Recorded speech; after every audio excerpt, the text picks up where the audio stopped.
Estaba acá esperando, pero la verdad que ha sido interesante escuchar el intercambio, porque más que reunión informativa ya ha habido casi un debate entre los expositores y nos ha permitido evaluar algunos puntos sobre el proyecto. La verdad que tengo cierta preocupación sobre estos cambios de régimen, porque se mencionó varias veces la ley de apoyo al capital emprendedor sancionada en el 2017, que es la que contiene ahí las sociedades anónimas simplificadas, y esa ley salió por 189 votos en este Congreso afirmativos y solo 7 votos en contra.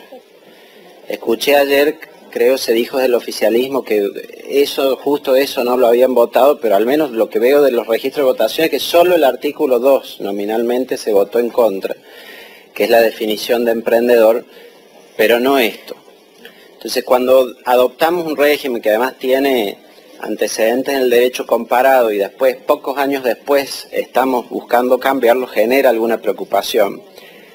Si bien al comienzo se dijo que no era, cuando estaba inicialmente el diputado presidiendo, dijo no es un régimen para eliminar, pero vemos que entre las disposiciones declara la inactividad de estas sociedades, que es prácticamente lo mismo. Sí, inactividad, no pueden operar, no pueden actuar. Entonces es básicamente, no es solo transparencia, sino que es hacer que dejen de funcionar. Entonces, por eso, sí, lo he leído completo y por eso quiero hacer algunas preguntas al respecto. Primero, la verdad, diputado, me llama la atención el enfoque que ha tomado la reunión, que entiendo que está planteado a partir de cómo ha sido formulado el proyecto, porque comenzamos la reunión con la exposición de investigaciones penales sobre casos en particular, los escuché atentamente, interesante la exposición de los doctores Rodríguez y Arbeta, pero si lo resumo, dijeron, hay determinados casos en la provincia de Santa Fe, o hay un caso en la provincia de Santa Fe donde se utilizó este tipo societario para cometer ilícitos. Bien, lo tomamos, confiamos en la investigación que han hecho, por supuesto, y lo tomamos eso como dato. Ahora, se desprende de ahí que porque se usa un tipo societario para cometer ilícito hay que hacer una revisión integral de ese tipo societario. Porque, digamos, escuchándolo al doctor Herbet, él nombró también los fideicomisos que se habían utilizado para canalizar dinero, las asociaciones mutuales. Después escuchamos acá se hablaba de las sociedades anónimas, ha habido condenas por sociedades anónimas. Creo la de Lázaro Báez no era una sociedad anónima, bueno, se usó para lavar activos, entonces llevaríamos a revisar todas las sociedades anónimas del país o las SRL del país. Es decir, no entiendo un poco, y le pido a los expositores que me lo expliquen, esto de tomar a partir de un caso de utilización para fraude, revisar integralmente esa legislación, cuando todos los otros tipos societarios pueden haber sido utilizados también para fraude y no por eso los estamos poniendo en un estado de sospecha para que sean revisados íntegramente. Después, otra cosa que planteo acá, fue interesante lo que se marcó sobre el poder de policía de las provincias, porque yo lo escuchaba al doctor Nissen, que creo la verdad lo poco que debo saber de derecho societario en buena parte ha sido por leer sus libros en la facultad. Pero claro, digamos, así como hay una experiencia de la Inspección General de Justicia, hay otra, por ejemplo, de la Dirección de Personas Jurídicas de Córdoba, que veo una diputada nos remitía la cantidad de inscripciones y el funcionamiento que ha tenido ahí, o de Mendoza, o la verdad, estando en esta reunión me gustaría a mí saber qué piensa el registro público de mi provincia, de San Luis, sobre la actividad, que sugiero, lo marco, porque digo, se ha construido un poco la reunión de una manera que hemos escuchado la exposición de la Inspección General de Justicia. Sería bueno, el diputado Martínez, que en una futura reunión informativa, bueno, que convoquemos a todos esos registros que puedan dar, a que puedan dar su visión y de esa manera conozcamos de todas las autoridades registrales la visión que tienen sobre este fenómeno. Concretamente quería preguntarle a los expositores, porque claro, uno ve las disposiciones de la ley y básicamente en el artículo 1 estamos diciendo a todas las ya constituidas tienen que presentar toda la documentación o toda una serie de documentos nuevamente. ¿Hay antecedentes en el derecho societario de que a sociedades constituidas las pongamos a todas bajo un estado de revisión y les hagamos a todas presentar de nuevo la documentación? Este es un punto que me gustaría conocer, porque capaz que a mí se me escapan los antecedentes, pero lo veo como un tanto excepcional. Lo mismo de lo que se mencionó, creo el último expositor lo hizo, del artículo 5. Le estamos pidiendo, bajo ese artículo, no solo a las SAS, sino también a las SRL, que bueno, las SAS son recientes, pero las SRL existirán como hace 50 años prácticamente, ¿no? Como figura societaria, le estamos pidiendo que presenten todos esos estados contables desde su constitución, es decir, desde el año de creación. Hay antecedentes también de eso. Y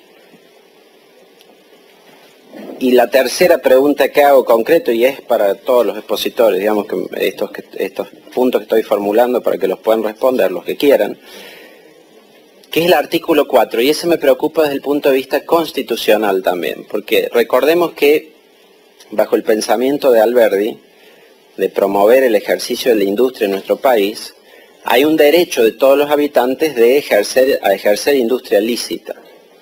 Y efectivamente acá estamos pidiendo que para ejercer esa industria lícita, o sea, para alguien poder ser emprendedor, le pida permiso al Poder Ejecutivo para hacerlo. La semana pasada tuvimos una discusión por el tema del lavado de activos y cómo todo dependía del ministro Massa. Y ahora de nuevo vamos acá a pedir que para ser emprendedor hay que ir ahí a pedirle de nuevo al ministro para poder ser emprendedor. ¿Hay antecedente bajo otro tipo societario? De nuevo se mencionó lo de las facultades no delegadas y que cada provincia registra las sociedades. ¿Hay algún antecedente bajo otro tipo societario de que nosotros tengamos que pedir permiso al Poder Ejecutivo Nacional para inscribir una sociedad? ¿O este sería el primer caso? Esas son las preguntas que tengo. Gracias. Diputado Germán Martínez. Sí, Presidenta, solamente para esto, obviamente que después que continúen. Acá todos tenemos experiencia en esto. En general, en las reuniones informativas, cuando se está arrancando el tratamiento, no nos metemos en el contenido particular, no hay problema, podríamos haber arrancado por ahí, algunos proyectos han arrancado por ahí. Estamos dando si se quiere, una primera ronda de diálogo y de profundización sobre esto. Y por eso se armó esto, porque hay un contexto, y las discusiones se dan en un determinado contexto. Yo soy de la provincia de Santa Fe, y soy de la ciudad de Rosario. No puedo dejar de ver este tema desde un lugar determinado. Y cuando se dieron determinadas circunstancias y avanzamos en la ley de fortalecimiento de la justicia federal en Santa Fe, y cuando avanzamos en la modificación de la ley de lavado de activos, y cuando estamos impulsando este debate, lo hago también parado en ese lugar. Yo no me enamoro de ninguno de los proyectos que presenté. Creo que ninguno de nosotros tenemos esa práctica. Lo que tratamos es de buscar de proyectos, en cada uno de los proyectos, la posibilidad concreta de que nos ayuden a solucionar problemas. Y yo estoy seguro que el proyecto que presentamos, no me quiero meter en el fondo del proyecto, tiende a eso. Lo que yo pediría para que tengamos un debate honesto entre nosotros, honesto en términos intelectuales, ¿no? El otro lo doy por asegurado, es no demonizar al que piensa distinto. No demonizar al que piensa distinto. Y en eso lo digo, ustedes me conocen, como trato de impulsar los determinados debates, no demonicemos al que piensa distinto. De los invitados, de los especialistas, de los funcionarios judiciales, me parece que en eso, si queremos seguir ayudando a que el espacio por el cual se vinculan las cuestiones financieras con el financiamiento de actividades delictivas, si queremos que eso se achique al mínimo y vayamos cerrando todo, pido que no nos demonicemos entre nosotros. Nada más que eso. Gracias. El doctor Herbeta quiere tener una respuesta de la que ha hecho Es un un dato dato. y después alguien de IGJ. No pretendo tampoco involucrarme en cuestiones estrictamente societarias que no son mi especialidad, y obviamente que el disenso es la base de la democracia, ¿no? En parte. Y bueno, en Santa Fe, bajo el gobierno del contador Perotti, la Inspección General de Personas Jurídicas dictó esta resolución, que además aplica retroactivamente a las sociedades de acción simplificada, que al día de la fecha, ante la fecha de la resolución, no hubieran efectuado las presentaciones anuales de ejercicios vencidos, les daba un plazo de 30 días y luego su publicación en el boletín oficial. Esto lo hizo sobre la base de un fallo judicial de primera instancia y de la Cámara de Venado Tuerto, que no llegó al tribunal, a la Corte de Justicia. Con esto no sé si alguna vez llegará alguno, no quiero comprometer ninguna opinión, doy el dato objetivo, y con esta resolución que establece algún tipo de controles, porque vuelvo a repetir, no es un problema allá decimos de Newell o de Central, ¿no? A veces podemos pensar diferente y encontrar soluciones, por lo menos en las partes más pequeñas, compartidas. En Rosario, solamente en Rosario, en el 2022, con estas reglamentaciones se constituyeron 250 SAS sobre 1.200. Es decir, sobre 1.200 sociedades que se constituyeron, hubo 250 SAS. Y hay una tendencia a que vayan creciendo las SAS y bajando las SRL. Estos son datos del Registro Público de Rosario y de los organismos de Rosario. Yo no soy un gran especialista como para valorar estos datos, pero bueno, son datos objetivos, chequeables, tanto la resolución de la Inspección General de Personas Jurídicas, el fallo de la Cámara de Venado Tuerto y la cantidad de sociedades que se constituyeron. Solamente eso. Gracias.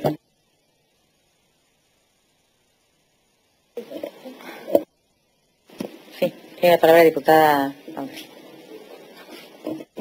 Muchas gracias. Bueno, primero bienvenidos a todos. Qué lástima, no sé si hay alguna toda también que va a hablar, sería importante, porque hay mucho varón en el mundo societario, se ve. Bueno, yo comparto esto que dice el diputado Martínez de no demonizar las opiniones. Y a mí me gustaría, principalmente por lo que acaba de decir el señor juez, que agradezco mucho la consideración de venir, a partir de los datos, cuando hablamos y enumeramos cuánta cantidad hay de este tipo societario, parece que estamos dejando, y esto lo quiero decir porque todo esto está grabado y hay versiones taquigráficas que quedan en el historial de lo que estamos debatiendo, queda como puesto en la sospecha, ¿no? O sea, hay 250 SAS de 1.200 inscripciones y entonces de pronto, ojo, hay 250 actores societarios que tenemos que revisar, investigar, mirar con lupa. No sé de dónde surge esa, por eso te estoy diciendo, estoy compartiendo lo que vos decís. No me entendió. Pero principalmente porque acá se aseveró, y me gustaría saber si es una cuestión personal de parte del expositor Nissen, una apreciación personal, o tiene datos oficiales para aseverar que todos aquellos que constituyen una SAS son vivos en términos de violar la ley, entiendo, ¿no? En el término de la jerga más coloquial nos estamos refiriendo que los vivos buscan hacer trampa. Y lo que está surgiendo, y me parece muy interesante, es que no debemos castigar las herramientas legales, tenemos que usarlas. Y acá hay un principio, el Estado controla. Y lo que estamos cuestionando es que el Estado no está controlando. No controla la CCA, no controla las SRL, no controla las SAS. Entonces, ¿quién es el encargado? Díganme los expositores. En la CABA y en cada una de las provincias, los encargados de controlar el funcionamiento lícito de las asociaciones, justamente para que la justicia pueda actuar. Creo que además, lo que acaban de decir los expositores, de la gran oportunidad que tenemos con la digitalización, de poder acceder mucho mejor a la información, justamente para investigar el delito, creo que lo que tenemos es que ponerlo en valor y no demonizarlo. Gracias. Hacemos una cosa. Una cosita chiquita, simplemente. El doctor Herbeta pide como un derecho a réplica, pero yo le quiero explicar. Es un segundo, pero está claro que, por lo menos yo lo entendí así, que cuando plantea los números de 1.200 contra 250, para mí lo dijo en función de que se había dictado una normativa un poco más estricta de control y aún así sigue creciendo el número de inscripciones de SAS. Lo dijo en tono negativo. Sí. Hay muchos homicidios culposos, son más causa de muerte que los dolosos. Yo puedo usar un auto para matar. Eso no impide que el Estado reglamente el tránsito. Me parece que la discusión tiene que ver con el alcance de los controles, lo que no me parece, punto, no digo más nada. Para cerrar ahí, una pregunta del diputado Ferraro y hacen las respuestas, ¿sí? Y digo, recogemos las preguntas y después las devoluciones, ¿sí? Diputado Ferraro. Sí, gracias, presidenta.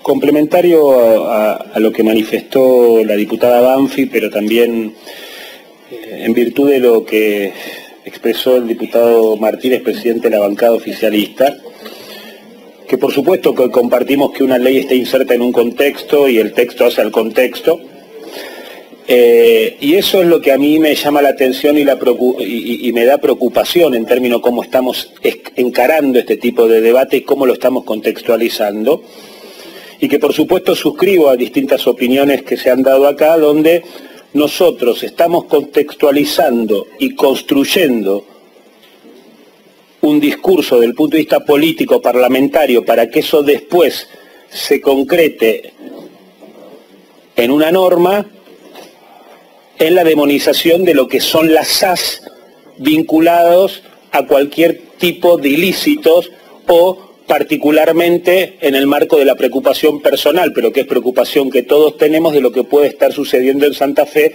con bandas criminales vinculadas al narcotráfico. Entonces, ahí, para cambiar el contexto, y dicho por la diputada Banfi, y también dicho por el doctor Tanoira y el doctor Ramírez, contextualicemos y transparentemos todos los tipos de sociedades, que no solamente son las SAS, sino son las sociedades anónimas, las SRL, como bien habían manifestado los sindicatos, asociaciones de otro tipo, como pueden ser también las deportivas, y donde es muchísimas veces lugares donde se lavan activos producto de las organizaciones criminales y del narcotráfico. Entonces, contextualicemos en ese sentido, porque si no me parece que estamos arrancando mal el debate, en términos de, por supuesto, la pretensión que puede tener el oficialismo, la pretensión que tenemos muchos nosotros de la oposición de seguir defendiendo el sistema de la SAS y de qué manera potenciar aún más, y creo que esto puede ser un acuerdo transversal de las distintas fuerzas políticas, de qué manera dejamos de seguir poniéndole el pie en la cabeza a un montón de emprendedores o industrias del conocimiento que generan, sostienen empleo en la Argentina y a su vez también generan las divisas que hoy estamos necesitando. Y entonces quiero hacer esto porque si no, lo que no quiero que después de esta informativa, la segunda informativa, sigamos en un blanco y negro en términos de que del lado de ustedes van a seguir contextualizando y poniendo que las SAS son los tipos de sociedades que están vinculados al lavado de activos en la Argentina, y nos hacemos los distraídos para otro tipo de sociedades que, como bien hay evidencia y hay datos, también lavan activos o están vinculados, muchas de ellas, no por supuesto todas, a lo que es el crimen organizado, la cuestión del narcotráfico, y un propósito que yo entiendo, diputado Martínez, que es muy loable de su parte, pero lo que no voy a permitir, por lo menos, es que vayamos a este debate en que solamente un aspecto societario, que son las SAS, son las que son objeto del debate parlamentario en este momento. Sí, gracias. Estamos en una conducción colegiada de la reunión, así que está bueno. Sí, solamente esto. Con todo respeto, permitan que el enfoque inicial de la presentación de un tema de estas características lo tengamos la libertad para plantearlo sinceramente como nos pareció mejor. Entonces, claro, a que hablen los expositores. Nosotros tenemos un montón de tiempo después, digamos, para dar, y convoquemos a todos los que hagan falta convocar. Ahora, si quiere alguien presentar un proyecto que es transparente, todo bienvenido sea que lo presente. Ahora, respeten la posibilidad de que cada uno presente el proyecto que quiera, a no ser que ¿qué vamos a terminar haciendo? Que cada uno le va a decir al otro qué proyecto presenta, nada más que eso. Bueno, De León iba a contestar algunas de las consultas que hicieron los diputados. Muchas gracias. En primer lugar, acá el señor diputado, Cacase, parece que el debate se encierra en que hay 40 SAS que se portaron mal en el país, que es el 0,01% que por ahí mencionó algún colega recién, y que es un problema aislado. Pero volvemos a repetir, por lo menos en Capital Federal, el 95% de todas las SAS no llevan la contabilidad como la ley le exige. Con lo cual ahí tenemos un problema estructural, no es un caso aislado. Entonces, acá el colega Tonore dice, bueno, tenemos que en realidad mejorar el sistema contable que sea por blockchain. Pero la pregunta es, ¿de qué? El blockchain ya está, pero el 95% no lo cumple y el 60% no cumple absolutamente nada en materia contable. No lleva un solo registro contable. Entonces, ¿de qué sirve tener un sistema de blockchain si después las sociedades no lo cumplen? ¿De qué sirve eso? Entonces, y ahí entramos en la pregunta, ¿por qué no cumplen con llevar los libros como la propia ley 27349 establece que debe? Porque esto no fue una invención de la Inspección de Justicia, lo establece la ley. Entonces, ¿por qué no cumplen? Y la respuesta es porque el Estado no se lo exige. Porque el Estado no controla. Entonces, desde la Inspección de Justicia, estos son datos objetivos, son datos de la base de datos, se los puedo compartir. El 95% a octubre del 2022 no cumplía con los libros que la ley mandaba. De la Inspección de Justicia, del TAT, es del TAT. Discúlpeme, después no entremos a dialogar, déjeme terminar la exposición. Con lo cual, este es un problema, no es un caso aislado. Entonces la pregunta es, ¿debe el Estado exigir que los emprendedores y que las sociedades cumplan con la ley, con lo que la propia ley establece y que lleven una contabilidad regular? Sí. ¿Deben llevar estados contables? Sí. Eso lo establece la ley. La pregunta es, ¿qué tan grave es si la sociedad ya tiene sus estados contables que los presente a los registros? ¿No transparenta? ¿No es de estos una herramienta de mayor transparencia? Porque no es que se le carga la obligación a las sociedades que hagan estados contables. Ya los tienen que tener, ya los tienen que presentar ante la AFIP. El problema es que cuando las sociedades presentan los estados contables ante la AFIP, esos estados contables no son públicos, porque la AFIP debe guardar el secreto fiscal. Entonces, pero si se presenta en un registro público, cualquier tercero podría conocer esos estados contables y cualquiera de nosotros podría saber a qué se dedica esa SAS, cosa que hoy no sucede.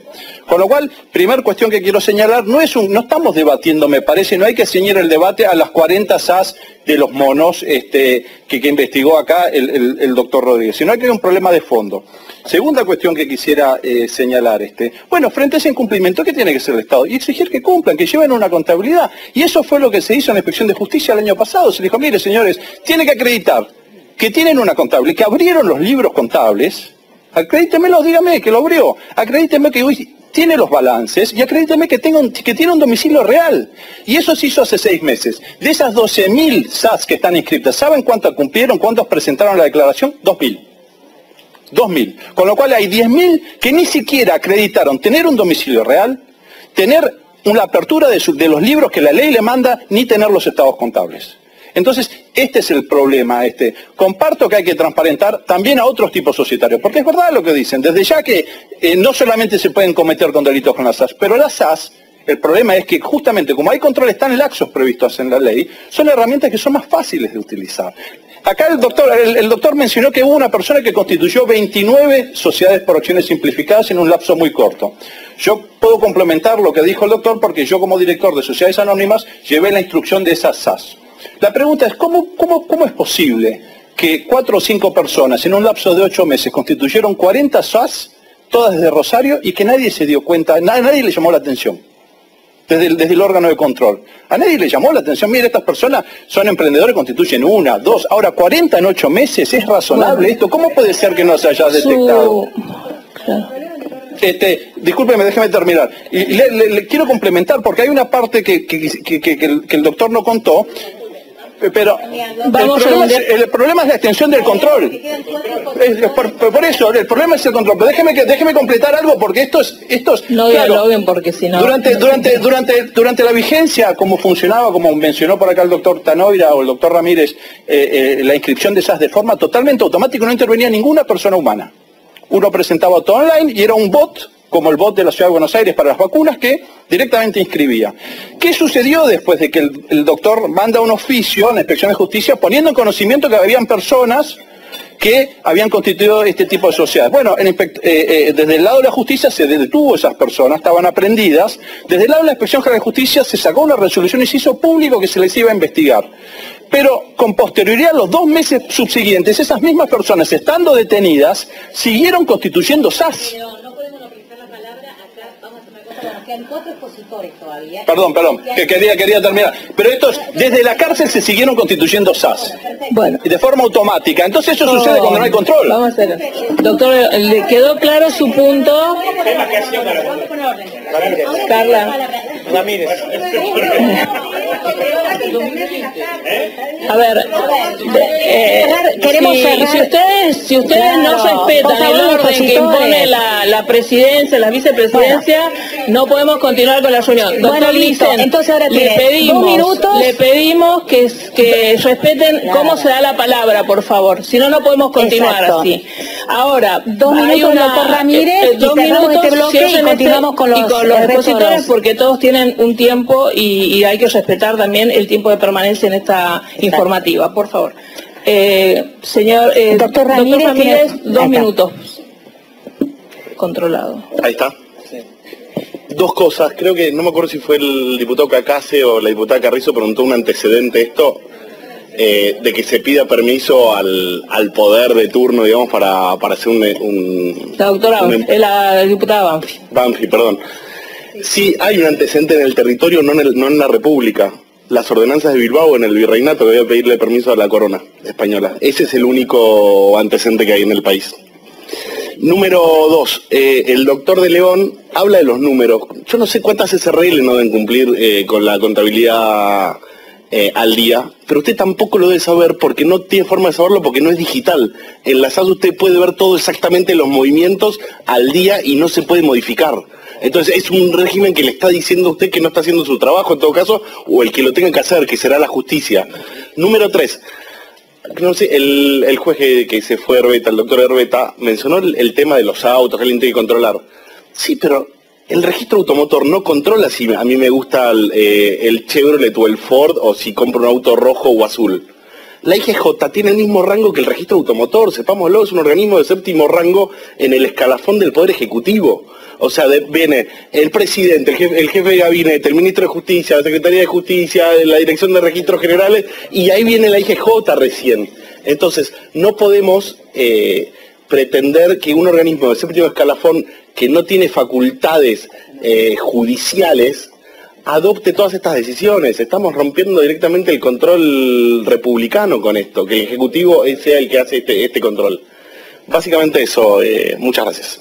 Bueno, sigue el doctor Nicolás Vergara, que es el jefe de gabinete de asesores de la Unidad de Investigación Financiera, abogado, magíster en Derecho Administrativo por la Universidad Austral, especialista en asesoría jurídica de empresas para la Universidad Nacional de Buenos Aires y también se desempeñó en la Inspección General de Justicia y es un evaluador internacional en materia de lavado de activos, financiación del terrorismo y de proliferación de armas de destrucción masiva por el Grupo de Acción Financiera de Latinoamérica.